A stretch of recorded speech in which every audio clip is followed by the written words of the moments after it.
change one thing about your life, what would it be? Give me a new house. All you need is a new house and then you'll be happy? Yes. And a job. Quit smoking. Quit smoking, is that it? Lose weight. I don't know. What about any internal transformation? Internal? I don't know. Not really.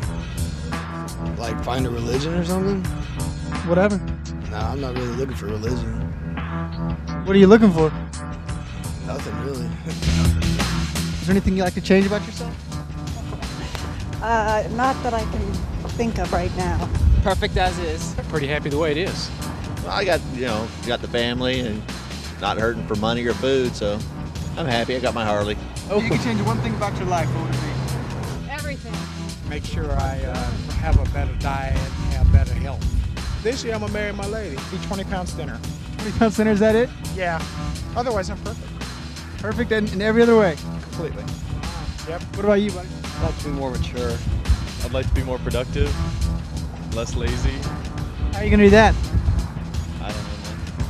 What about inside? Anything inside your soul you'd like to change? I wouldn't mind losing some pounds. Yeah, I'd like to be more patient. Well, the first thing I'm gonna do is I'm gonna go to GNC and get this this body cleansing solution I've been looking at. Ask him. I changed my roommate. Change your ring? Where are you guys? What's with all the matching shirts? Is there anything you'd like to change about your life? Not that I'm aware of.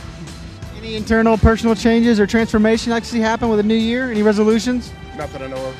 Everything's going great. So far, so good. All right, thanks, buddy. Good. Take care. I need to stop smoking. Everybody needs to stop smoking. Everybody needs to stop smoking? Yeah, figure it's bad for you, man. Anything else? Any internal transformation or anything inside? Anger. Yeah, anger. How are you going to change that? Less use of it. Less use of anger. Any idea of how you're going to do that? No, not yet. Not yet. Have a few drinks and I'll think about it. Any drinks that'll help you be less angry? Hopefully. Maybe. Is there anything you'd like to change about your life?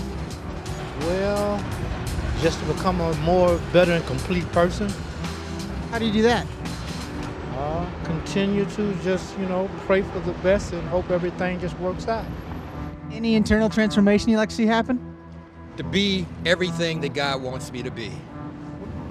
I like to change my life. And I know my Savior will help me do it. Who's your Savior? Jesus Christ. I've been homeless for about too long. How's he going to help you change that? I don't know. I'm still looking. But I hope he will. And I know he will.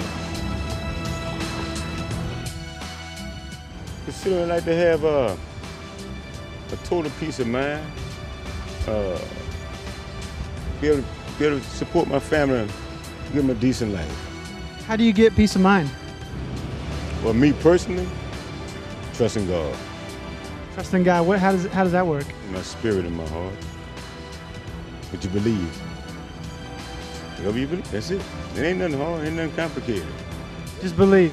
If you believe, the questions are going to be presented to you. Do you believe? Do you believe?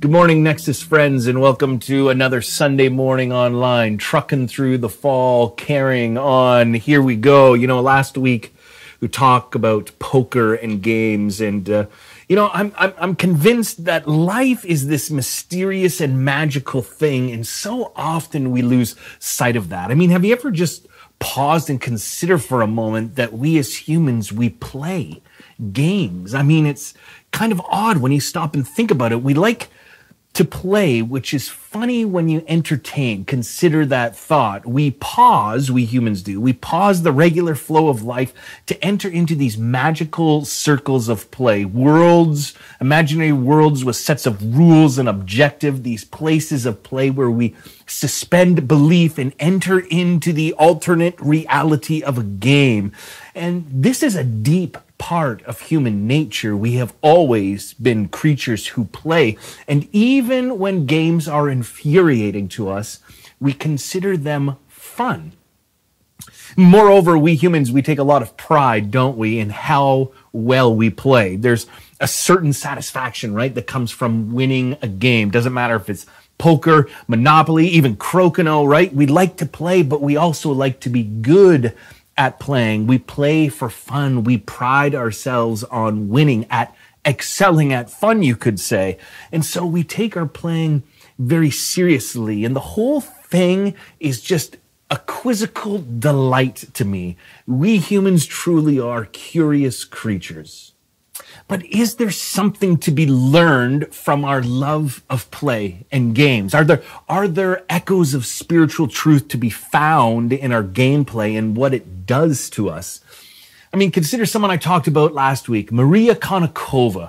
And she's had me thinking about this recently because, you see, Maria studied at Harvard before earning her PhD in psychology at Columbia in 2013. Now, PhD in hand, she begins writing, publishing articles in journals. And before long, she publishes her first book, Mastermind, How to Think Like Sherlock Holmes. And it's followed by her next book, The Confidence Game. And both of these go on to be New York Times bestsellers.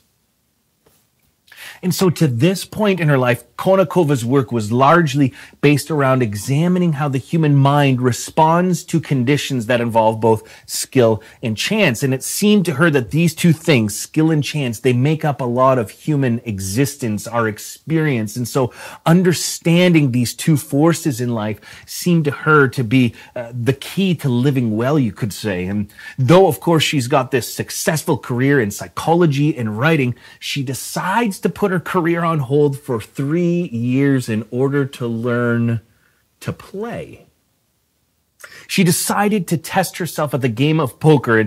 And when she started, she said she had no interest in gambling. She hated going into casinos. She couldn't even tell you how many cards were in a deck. And yet she threw herself into this game of play to see if she could master it.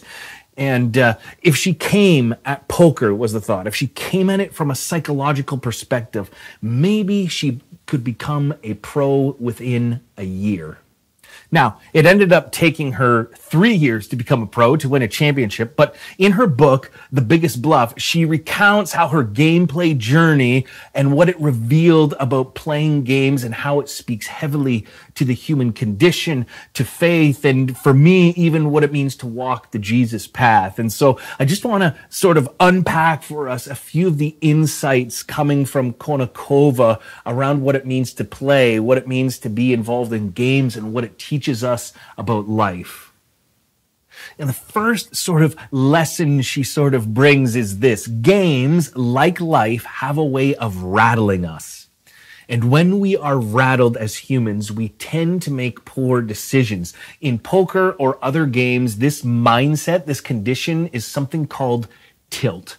Let me give you an example. This summer, I was in Alberta visiting some friends, our family. We were staying with some friends out in Calgary. And these friends and I, we like to play Settlers of Catan. And so once the kids were in bed, it was game time. And so there we are, we're playing in the midst of the game. And, I am, quite well known as an expert in the game of Catan, of course. I think we all know that.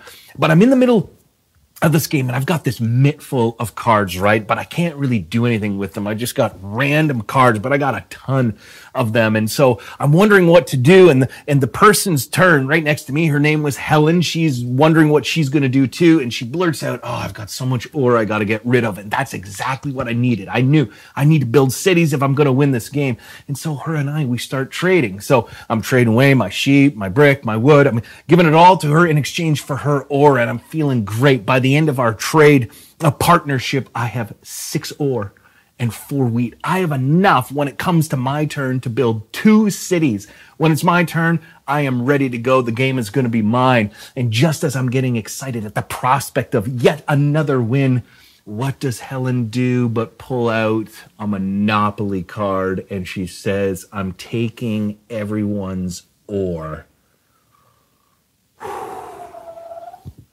My head almost exploded. She had set me up brilliantly. That Jezebel, she had traded her ore to me for all of my resources and then stolen it back. And in that moment, I could feel the game slipping out of my hands. She had taken me on a ride and just left me looking silly.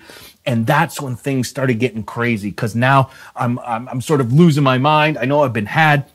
I start making poor decisions. I've completely lost track of the plot and my gameplay and what I'm focused on. I was trained for this, chasing longest road, doing anything I could, but it was all useless, and my decisions kept getting worse and worse and worse.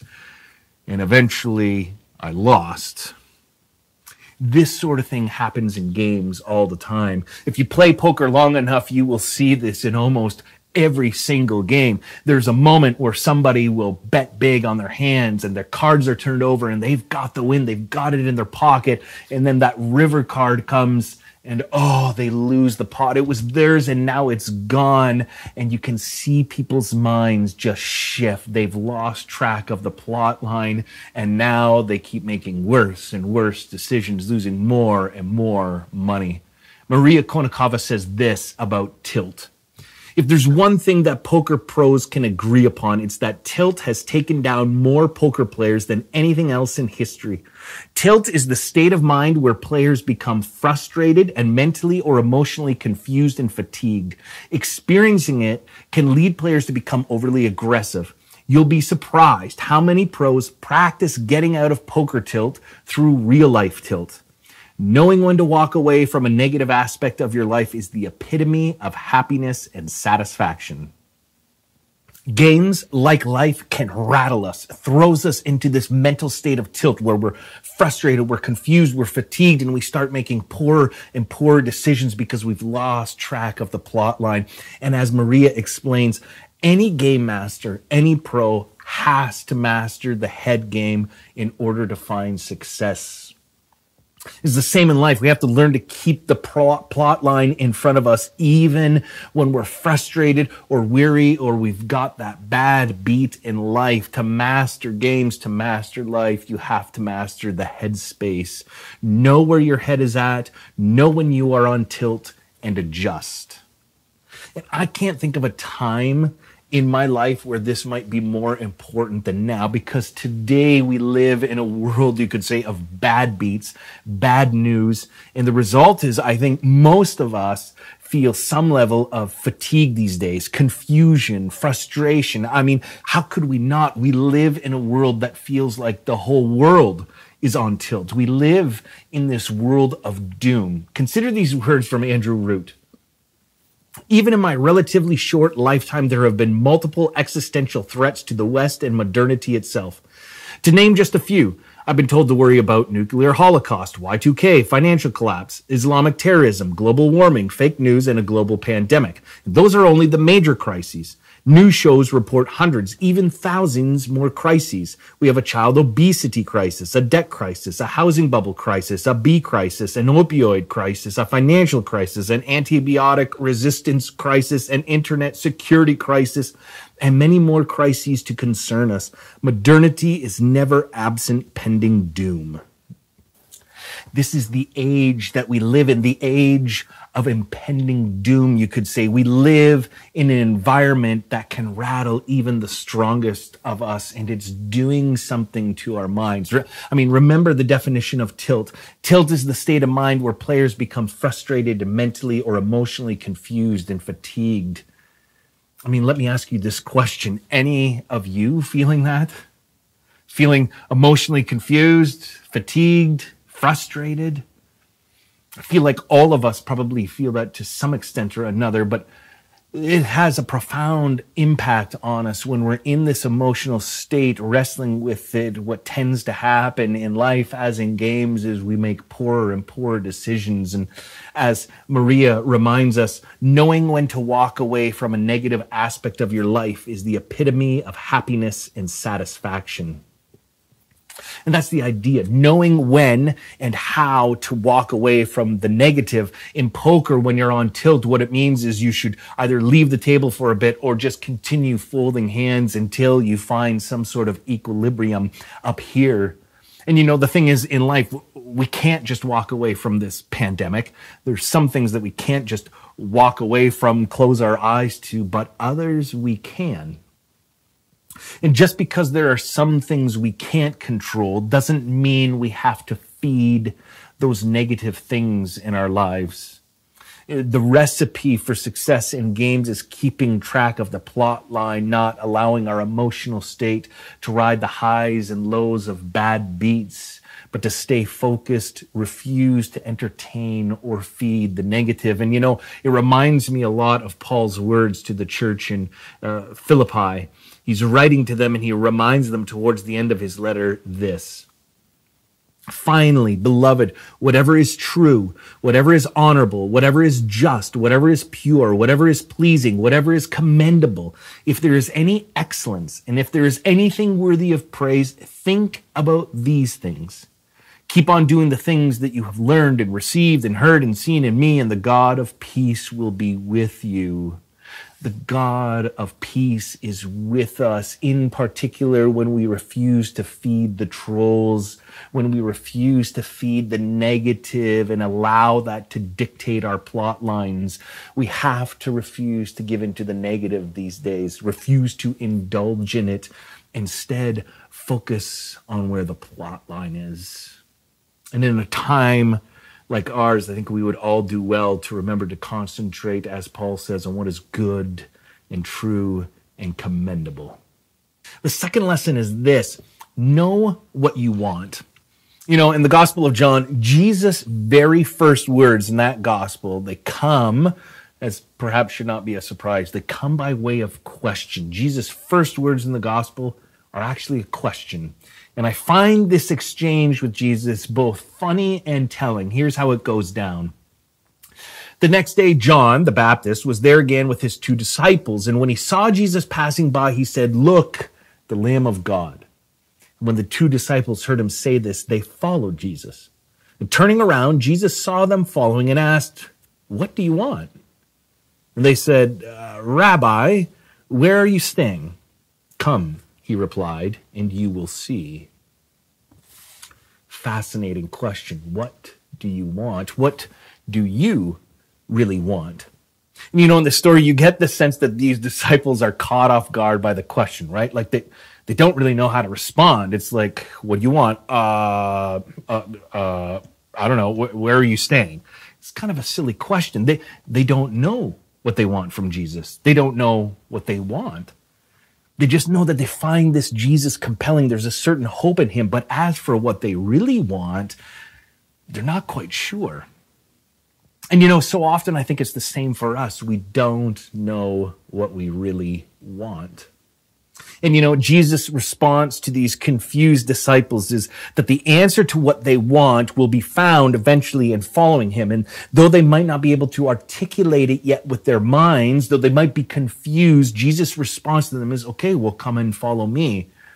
And so to follow Jesus is to confront truth and have our wants exposed, challenged, and reshaped.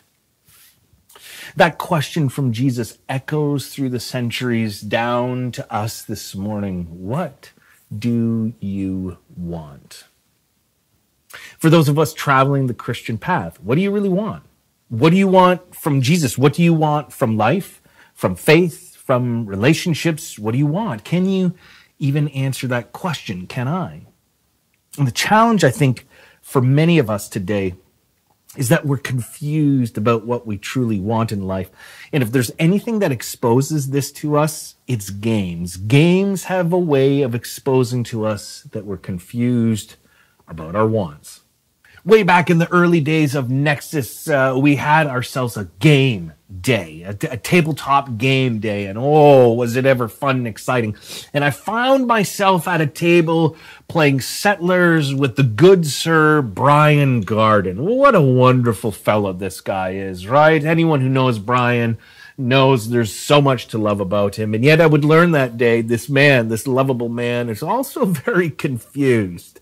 You see, Brian and I sat down at the Settlers tables with two other people, and Brian was confident, right? He declared his intention to win. He was going to win the game of Settlers, but as the game progressed, to realize the man, he was torn. There was a wrestle inside of him. You see, what happened is this, I, for some mysterious reason, was a bit of a non-factor in this game. I mean, that's pretty rare, but it happens from time to time.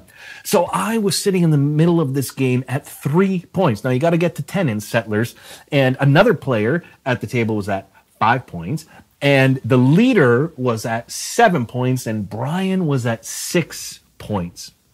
It's Brian's turn. He rolls the dice, and up comes a 7.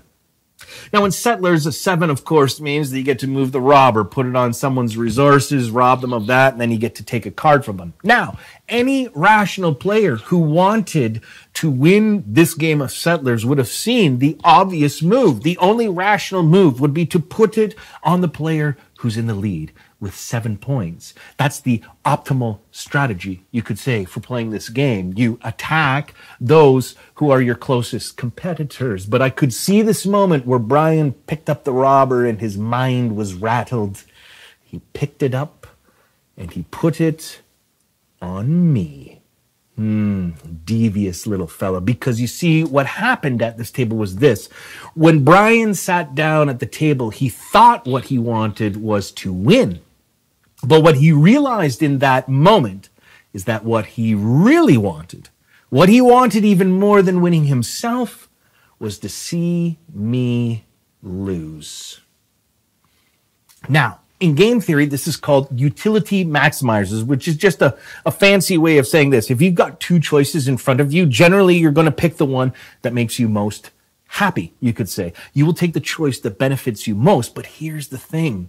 We are so often confused about what will actually make us happy, what will actually get us ahead. Because oftentimes in life, we choose things that don't work towards winning or being healthy or happy or content in life. So often in life, we choose those things that don't make us faith-filled, authentic human beings. So often we choose the path of self-destruction, like taking a less than optimal strategy with the robbery like Brian did, purely out of spite and jealousy. And what is most scary in these moments, whether it's in a game like that or in life, is that when we have these moments, when we pick that less than optimal thing, is it reminds us that maybe these aren't just mistakes we are making, but they actually reflect our deepest wants and desires, because sometimes what we truly want are the things that aren't best for us. Choices reveal our true wants. I mean, ask yourself this. If a game theorist were to follow you around for the span of an entire week, what would they say your choices reveal about you and what you want in life? And you see, this is the thing to me about following the Jesus path. Jesus doesn't start by telling people, listen, your wants are wrong. What Jesus starts with is just a question. What do you want? You see, Jesus isn't looking for piety. Jesus is looking for honesty. He's looking for us to tap into and truly explore what we want in life. We don't have to play games, you could say, with Jesus. It's okay on the Jesus path to start with all of our petty, deep desires and wants. To follow Jesus is to confront truth and have our wants exposed, challenged, and reshaped. And the funny thing is, you see this happen within Jesus' own ranks, within Jesus' own followers. They begin to follow Jesus around because they sense in him that he has life and love and light. But it isn't long before their true wants are exposed and revealed. I mean, at one point, the disciple James and John, the son of Zebedee, they really spill it out. They're like, listen, straight up, here's what we want. We want to sit on your right and on your left when you become king. What we really want, Jesus, is proximity to power, fame, a platform. And the interesting thing to me is this: Jesus doesn't kick them out for wanting the wrong things. Rather, instead, he suggests that maybe they don't truly understand what they want in life and where that will lead them. In either case, they expose their true wants, and Jesus' coaching is to keep following, because to follow Jesus is to eventually have our wants, our true wants, exposed, but then challenged and reshaped. But the first step in an authentic faith journey is not trying to play pious, but to be completely honest. What do we want? Third idea, you see, when Maria Konnikova first started her journey with poker, the very first thing she did was enlist herself the help of a mentor. And she was able to make her mentor Eric Seidel. He's one of the most decorated professional poker players in the world. And so he became her mentor. And one of his first pieces of advice to her in poker was this: less certainty, more inquiry. I find that fascinating, because here's the thing about the game of poker. In poker, you can never truly know or have certainty. You never know what cards that other person or people are holding. And one of the greatest temptations in poker, right, is to play the really conservative game. Just sit and wait. Wait until you're 100% certain that you have the best hand. The problem is that kind of certainty rarely comes along. And that trouble is that when it comes along so rarely like that, if you choose to wait until you're certain, you'll end up losing in the long run, slowly bleeding away your chip stack. Konnikova says this: poker isn't just about calibrating the strength of your beliefs. It's also about becoming comfortable with the fact that there's no such thing as a sure thing, ever. You will never have all the information you want, and you will have to act all the same. Leave your certainty at the door. I love that. You will never have certainty, but you have to act all the same. Now, just change one word in that quote from hers, and I think, my goodness, does it ever preach. Faith isn't just about calibrating the strength of your beliefs. It's also about becoming comfortable with the fact that there's no such thing as a sure thing, ever. You will never have all the information you want, and you will have to act all the same. Leave your certainty at the door. This is such a tremendous piece of advice, I think, for any person of faith. I absolutely love it. You're never going to have all the information. You're never going to have all the answers to all the doubts you have about faith. You'll never have all the information, but you still have to act anyway. You know, it's interesting because today I feel like the temperature within the church is more and more people are on board with this less certainty idea. But what I find lacking a lot of times is the second part of the advice: less certainty, but also more inquiry. And you see, the reason that Eric gave this piece of advice to Maria was this: is he tried to frame it for her in psychological terms, Sherlock Holmes terms. She had written that book. Because what he told her was this: listen, everyone at a poker table is telling a story. And that story could be told through their body language, their bets, but everything about a person at a poker table is telling a story. Your task is to figure out what story they're telling. And for Maria, the advice was you have to inquire more of people. Every part of the game is trying to figure out the story, their body language, everything. And so more inquiry, more investigation, trying to figure out, what does that small detail there mean? What does that little twitch before they bet mean? Why did they bet big pre-flop and then just check when the fold came? What story are the people at the table telling? And I would suggest it's the same with faith. It's the same for us who walk the Jesus path. Less certainty, yes, but also more inquiry, more examination, more investigation. Leave certainty at the door, but we have a lot of work to do with inquiring more, becoming curious. Ask better faith questions and try to figure out the story being told and our place in it. And you know, I can't wait to get to this because next Sunday I want to take this concept in particular and sort of develop it further with a sermon about scripture. But we'll get to that next week. But this idea really resonates with me, particularly related to faith. Less certainty, more inquiry. A desire to figure out the story, the grand story we find ourselves in. That, to me, is one of the central tasks of the Jesus path. But finally, the best piece of advice Konnikova ever received on poker was this. It was from a person named Mike Caro, who says this: what is the object of poker? Some will say winning money or winning lots of pots, but no. The object of poker is making good decisions.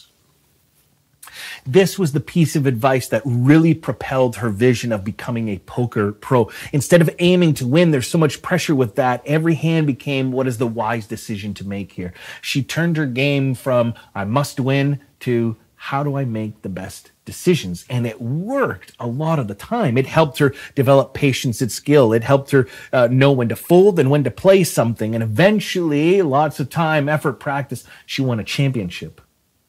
But she also lost a lot of games and tournaments. And while this piece of advice was helpful for her, she later reflected on just the cutthroat nature of poker. Because she realized this: despite winning, there were many times for her when she played, or she felt like she played, basically a perfect game. She made wise decisions hour after hour after hour. But as every poker player knows, all it takes is one mistake. One mess up, it can cost you a whole game. You know, I think it's the same in life. We can make wise, just, loving decisions 99% of the time, and yet you can make one mistake and it costs you dearly in life. You can be the wisest, most sound decision-making person, but all it takes is once. One too many drinks, that one moment of inattention, that one wrongly worded tweet or email, that one moment of being in the wrong place at the wrong time, that one silly decision you make about your marriage, your career. All it takes is one mistake in life to cost us dearly. And I would say this: life, like poker, is for sure about learning to make good and wise decisions. That seems reasonable. That's sound advice. But what all of us know is this: none of us can make wise decisions all the time. And you see, to me, this is where the fundamental rules of the game part ways between poker and the Jesus path. You see, poker is a system, a game where mistakes cost you. There's no mercy, no grace, no pardon. Mess up, make a bad decision, make a mistake, it will cost you. The cards don't care about you. Make the wrong call and you will live with the consequences. But the Jesus path offers us something different. It offers us a baseline, deeper set of truths about the nature of the game of life, you could say. I like what Derek Freeland offers here. I am kind most of the time. I am motivated most of the time. I am my best self most of the time. But most of the time is why I need mercy all of the time. You see, try as we might, we can't play the game of our lives as our best selves all the time. It's simply impossible.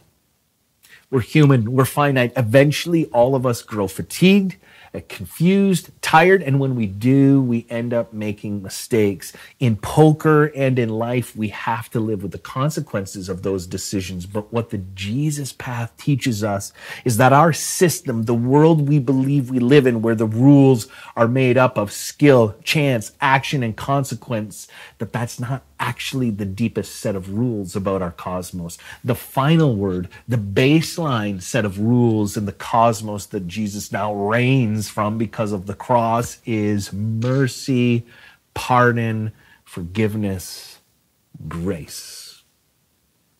You know, last Sunday morning at the Conrad Center when we were live, we actually, to demonstrate this, we had a live poker game. And it was phenomenal. We had 6 players around a table, all making bets. But a final sort of bet came in. Somebody went all in on their set of cards. And of course, we weren't playing a 3-hour game of poker. It was condensed time.